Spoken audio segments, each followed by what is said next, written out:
Outsourcing tends to have a bad reputation as being low quality. Partner Hero's value-based approach raises the bar for the outsourcing industry by investing in employee empowerment and career growth, paying above-market salaries, and maintaining a focus on quality and performance. They're more than a service provider. They're also a thought partner for the startups they serve. It's simple. Brands that care about quality customer experience choose Partner Hero. They offer flexible terms and the ability to scale quickly, perfect for startups, with quality assurance baked into every program and offices around the world. So Partner Hero can provide truly global coverage. Outsourcing has long been available mainly to big businesses, but Partner Hero is challenging business as usual by bringing the benefits of outsourcing to businesses of all sizes with short, flexible contracts and fast ramp-up times. 10 years ago, when we were launching the Action Catalyst, we could have used a few extra hands to help us scale quickly, even if it was just for a short while. You can bet that with their expertise, fast onboarding, and core focus on quality, Partner Hero would have had our attention. If you're ready to bring in outside customer support help for your startup that feels like it's a part of an existing team, check out Partner Hero. Head over to partnerhero.com/Action Catalyst to book a free consultation with our solutions team. Mention you heard about Partner Hero from the Action Catalyst, and they'll even waive the setup fee. Now, on to the show. Southwestern Family of Companies welcomes you to the Action Catalyst. Each week, our diversely and amazingly accomplished guests share their insights and inspirations to help us ignite our own. So let's invest attention together to breathe, to reflect and refocus, and decisively defeat that voice we call Mr. Mediocrity. Then let's enjoy moving forward to make a positive difference in our world. Are you interested in advertising with the Action Catalyst? Our listeners could be hearing about your brand right here, right now. For details, shoot us an email at info@theactioncatalyst.com. Welcome to the Action Catalyst, and we are very grateful today to have as our guest Mr. Jim Fannin. You know, sometimes we talk about people building a resume and say when you really have a lot to do, you can't fit it on a page. Well, I took a look at Jim's bio. It's 21 pages and growing by the minute. And it's not just blowing smoke. This is Jim's contribution to helping people become more successful throughout their lives. He grew up in Ashland, Kentucky, which he'll tell us a little bit about, although currently resides in Chicago. And it is a career of achievement and, most importantly, of transferring his coaching skills to helping other people become incredibly capable of what they do. He's developed the S.C.O.R.E system that helps people stay in the zone in all aspects of their lives. And we'll ask him to share a little bit about that, as well as the twists and turns, the joys and the triumphs, the frustrations of a wonderful career that is continuing faster than ever. So Jim Fannin, welcome to the Action Catalyst. Oh, it's my pleasure. I'm glad to be here. Well, this is just wonderful. Would you mind kind of going through the high points of your bio? You know, there were influences on you and directions that you took that have led to this. Well, my parents never heard him say a negative word, nor a swear word. How about that? And so that's kind of unusual. And so they were always encouraging me to take it to the next level. Gave me really no parameters of what I could do, unlimited. And then in my early years, at age 11, I met Professor R.W. Ross, African-American, 80-some years old when I met him. He spoke quietly, firmly, and he taught me how to play tennis first time. And he also taught me how to coach, and he taught me about life and how to keep things simple. And then my grandfather, who was the moonshiner and the sheriff of Letcher County in southeastern Kentucky. He taught me how to daydream. And he also taught me a pretty important skill. I still use it today. At the age of 4 and 5, he would blindfold me and literally take me into the woods of Appalachia. And I'd count as high as I could. He said he would be gone back to the house. He'd disappear. Of course, my grandmother would have beat him over the head if he'd have left me out there alone. So he was always nearby.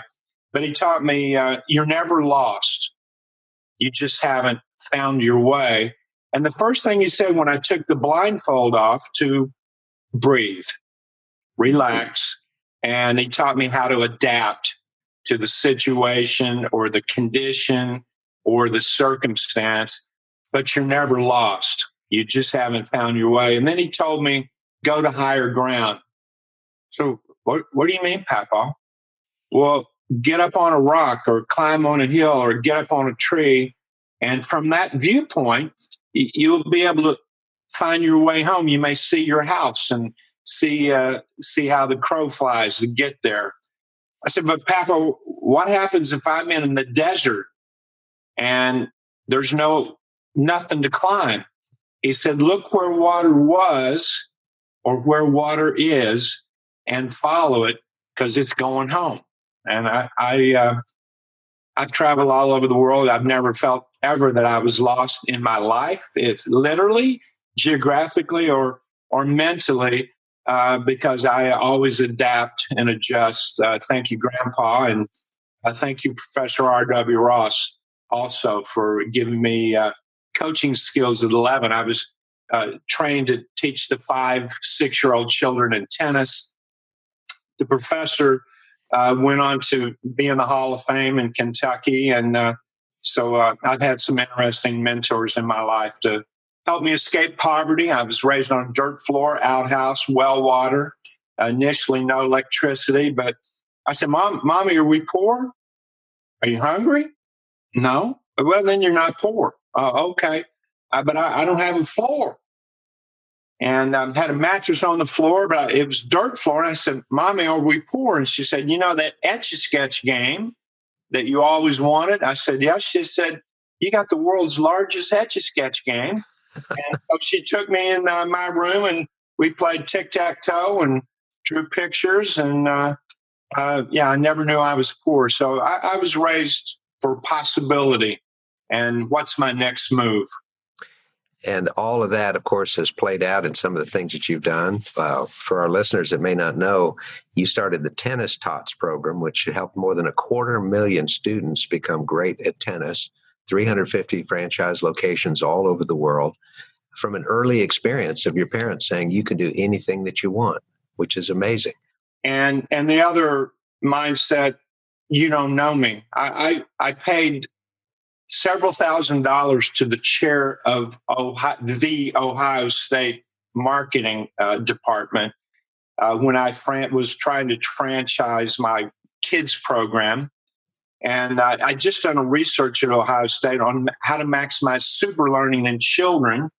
And I discovered 5 markers that we all possess: self-discipline, concentration, optimism, relaxation, enjoyment. That's the rudiments or building blocks of my S.C.O.R.E system. And that triggers natural chemistry.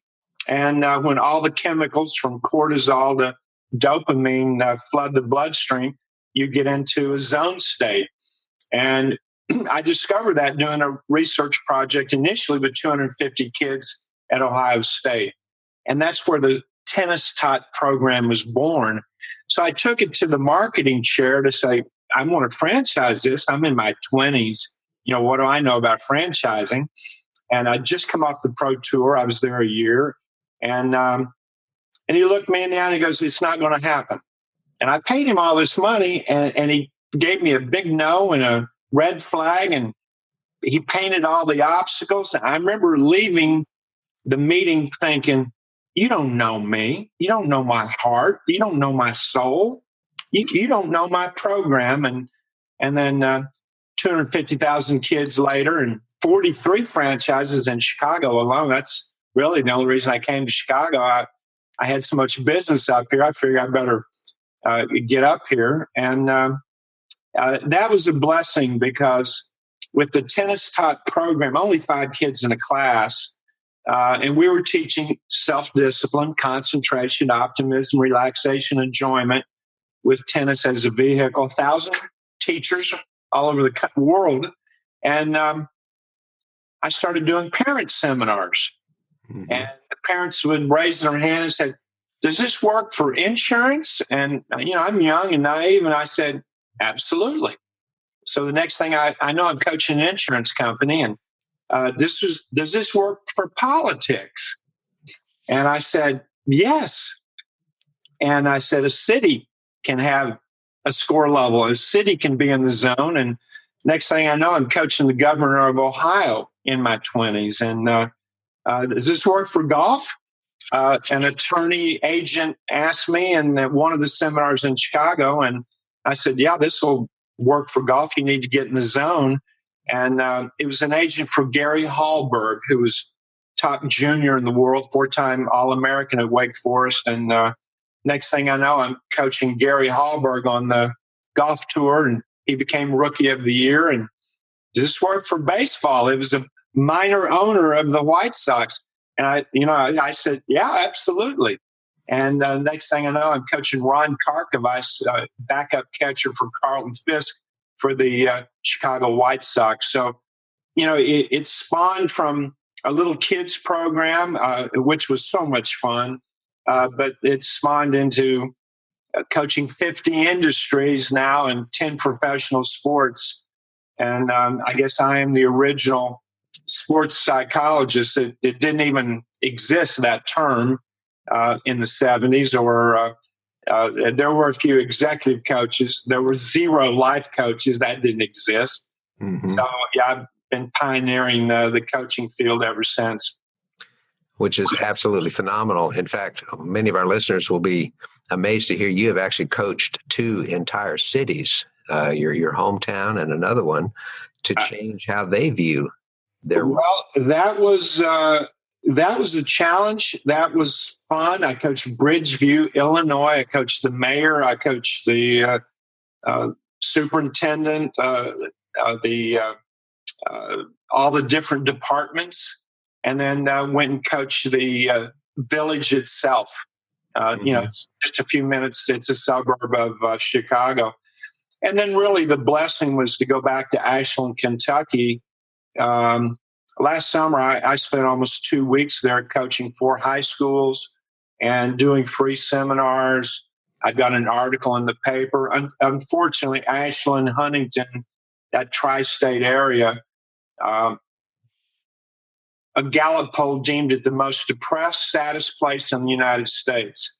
And that hurt me to my heart. Mm-hmm. And that was my hometown where I was raised and went to high school. And I had to go back, and my new book, The Blueprint, which is about all my clients, how I created with them their own life blueprint and showed them how to manifest it. So I gave my blueprint all the libraries and the schools and the public school. And, I'm just doing my part to help out. I want nothing in return but a lot of smiles and a lot of positivity. That's the only thing I request. I think that's fantastic. Well, you mentioned to me before we went on air a story about your father showing you the 2 most likely career options when you grew up where you grew up. Well, I asked my dad, I said, how am I going to go to college? And he goes, well, don't look at me. I don't have any answers for that. And in fact, who says you're going to college? Mm-hmm. And he said, you're probably going to work in the local mine. And I'd never been in a mine, and he took me down into the bowels of a mine, and it was hard to breathe. You could tell it was dangerous. You could see collapses along the way that had happened. I knew a lot of men had died in this very mine. And my father said, this is where you're going to work. And I thought, oh, you don't know me, Dad. And then he took me down to Armco Steel in Ashland. There were some old men. They were actually 40 at the time, but they were, I'm a young man. He took me in there. It was about 120 degrees. They had these big giant tongs flipping big sheets of steel. They were flopping sheets. He said, you'll get you a good job in here flopping sheets. There were a lot of friends in there. It was so hot. And I thought, oh, man, Daddy, you don't know me. I will never work in Armco Steel or that mine. And I said, well, how am I going to go to college? He said, well, you either work or you get a scholarship. And I parlayed my athletic ability into a tennis scholarship. I went to East Tennessee, not a little bit down the road east of Nashville, obviously. And I went there and won the conference there and conference champion. At the time they were in the OVC, and then went out on the pro tour. So, I've had that "you don't know me." In fact, that was my message when I went to all the high schools in Ashland. I said, "You're the same as I am. I had the same background, but I thought, you don't know who I am. You don't know my heart. You can tell me I'm from Kentucky and I can't make it, or you can tell me you don't have any money, but they don't know you. They don't know your inner you, and that's the real you that counts." And to go from that spectrum of looking in the mine, looking in the steel mill, to eventually coaching 3 baseball Hall of Famers who give you tremendous credit for their success, including Jim Thome, Frank Thomas, and the big unit, Randy Johnson. That's special. I grew up watching the Cincinnati Reds. I'm actually now coaching a center fielder for the Reds, Scott Shadler. But I'll tell you a story about Frank Thomas very quickly. The Chicago White Sox were in the dugout his rookie year. And I asked him, like I ask all my prospective clients, "So what do you want? Why am I here? What's the point?"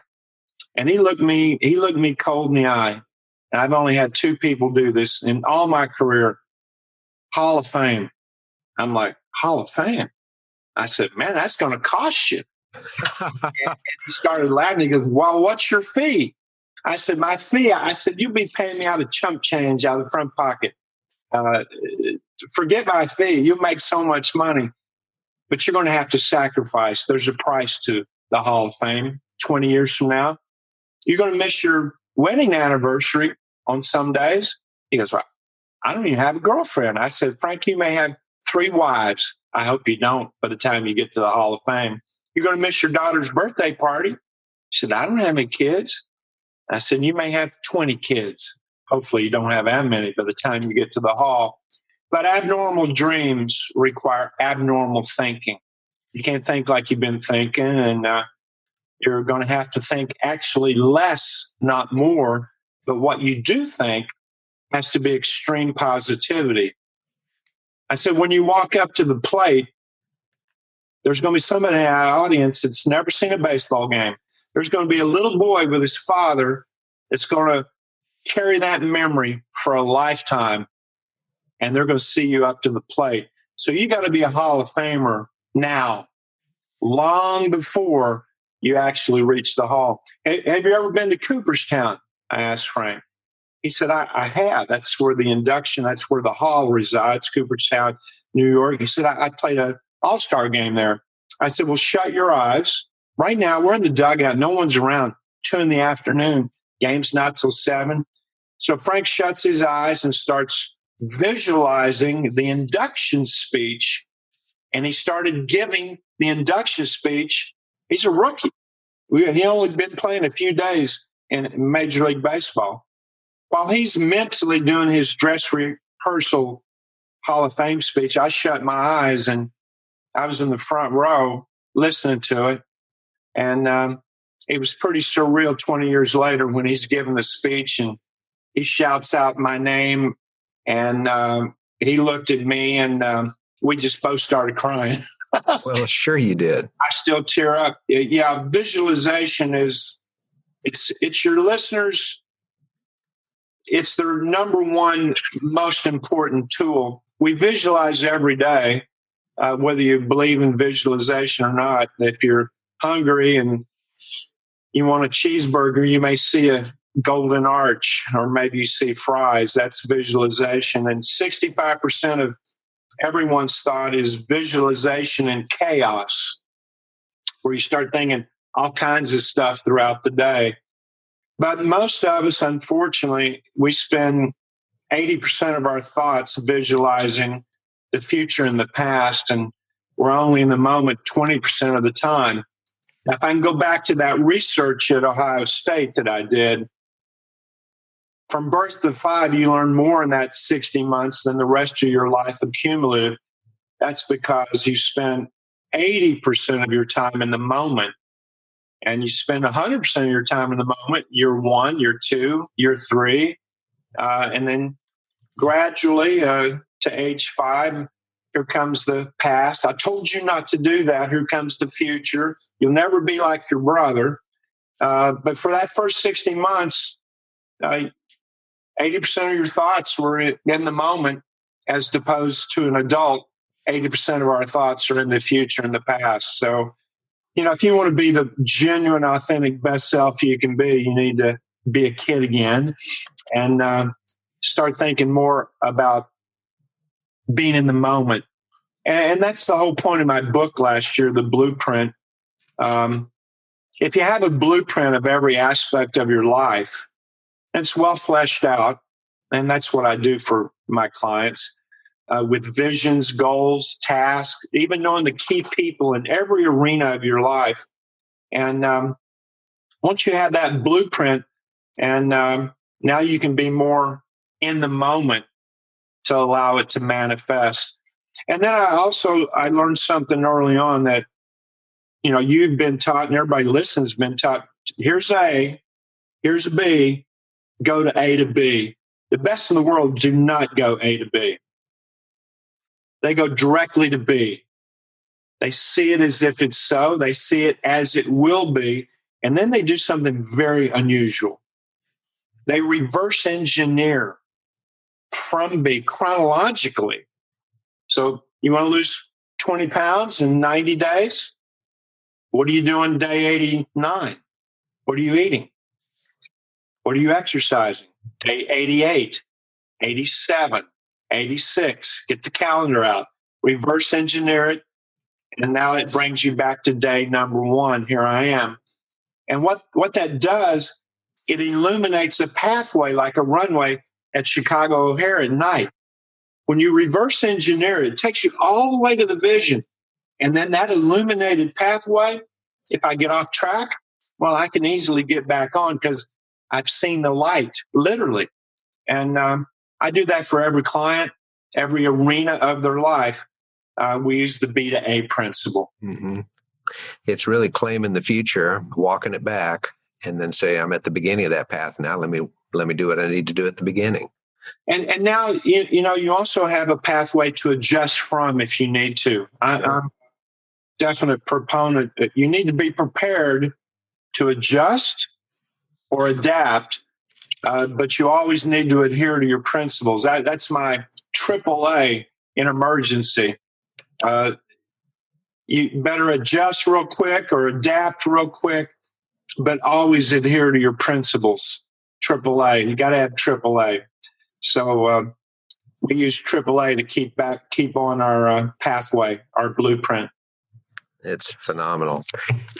Jim, you think so big and you think very long term. You help people think long term. And yet a core of what you teach people is to realize the power of 90 seconds.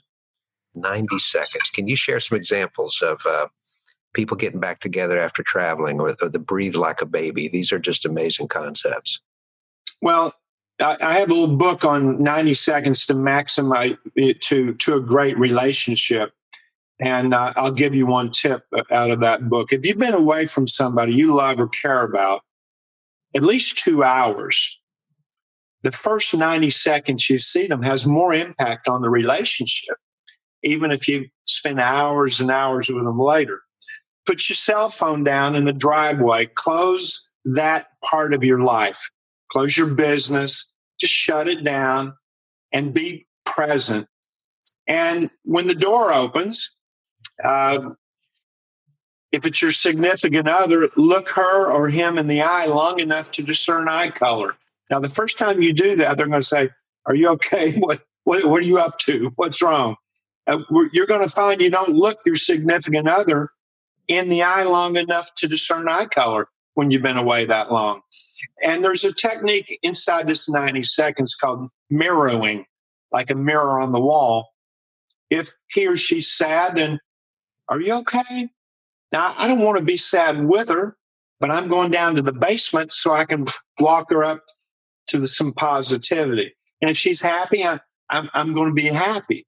So I'm going to mirror whatever her reactions are. And if you have little kids, hold up. Let me hug mommy. Let me hug daddy. Because right now you're training your kid on how to treat their significant other 20, 30 years from now. You're also treating them how to have respect for mom or dad. So don't violate that 90-second rule. And that's the same as when you go into work in the morning. Walk the garden if you're a leader. If you run a division or a department, walk around.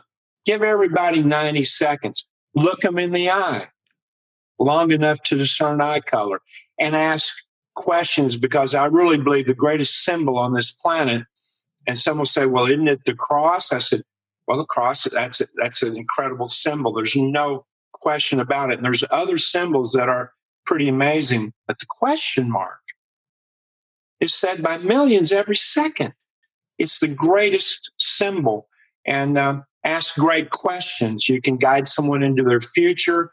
Ask great questions. You can guide somebody into learning or analyzing or evaluating what just transpired in the past. So questions are great. So in that 90 seconds, ask some great questions about them, their family, what they did on the weekend. So that 90 seconds, walk the garden of your company. You can get your coffee and check your mail and social media. You can do that long after you make those human connections. I think that's phenomenal. Jim, along the way, you undoubtedly were rolling right along, and then all of a sudden a roadblock that you had not anticipated, something that was a brick wall, in fact, just you didn't know how to get around it or under it. What have you dealt with that really just tested you, and what lessons did you come out from that we can share? You know, my research at Ohio State in 1974, I know the chair of the Department of Marketing, that was a roadblock. And I thought, you don't know me. And then I had another one. I wanted to write a book about what I had learned from the research. And I got so many naysayers. You can't write a book. And I said, well, why? Because I'm from Kentucky? I said, we know how to read and write down there. And people laughed, said, no, you just don't have an agent. No, I don't. Well, you don't know any publishers. And you've never written a book. And I thought, you don't know me. And I had a vision. I wrote an outline by coincidence, which I don't believe in. I started visualizing not a book. I visualized not even people reading the book. I visualized people taking the contents of the book and using it to be better parents and making a family connection. And that was the name of my first book, Tennis and Kids, The Family Connection. But I went straight to B, and that I reverse engineered it to the point where I had not even written an outline. And then when I wrote the outline, I had $100 that I borrowed from a neighbor. And I got on a plane and went to meet an agent who's going to drive me around in a limo to see some big time publishers. And so I'd never been to New York City. And so I was pretty fired up about it. It was so cold. I didn't have enough money at the time. I didn't even have a coat. I went in Bergdorf and Goodman, and I bought the most expensive long ultra suede coat. My mother would have, oh my goodness, if she knew I'd have bought that on a credit card. And I stayed at the Plaza, which I couldn't afford. I didn't know how I would pay for this trip on the way back when the bill came. But I was so confident in the content with this little feeble outline. And I finally got back. I'd met everybody. I knew the American Express card bill was going to come in. I had to pay my neighbor the $100 back. And sure enough, when I went down to the mailbox about 20 some days later, there was a check for $10,000 from Doubleday. And I was like, oh, Lord, see it as if it's so. See it as it will be. And that's how I really overcame that. I had another situation. I bought an indoor tennis club, and I didn't have enough money to buy the building and the land here in Chicago. It was one of my tennis type franchises. And I paid for the furniture and the fixtures and the name, $300,000. And I paid that off in 3 years. And at the end of 3 years, I had a fixed deferred closing on the real estate. And if the property went too high, of course, the guy didn't want to sell it to me. It did go that high in 3 years. So he hoped I didn't come up with 750 grand. And I didn't want 750. I needed it because it was tied to everything. And if you don't have an indoor facility, you're not going to have an indoor tennis club in Chicago in the dead of winter. And I went in to see the banker who had given me a handshake that he could do it. And the banker said, the bank's been sold. I can't do it. It's a no. And I saw 4 banks the next day. No, no, no. 4 no's. I got 5 no's. And I got 29 days to come up with 750 or I'm going to lose everything.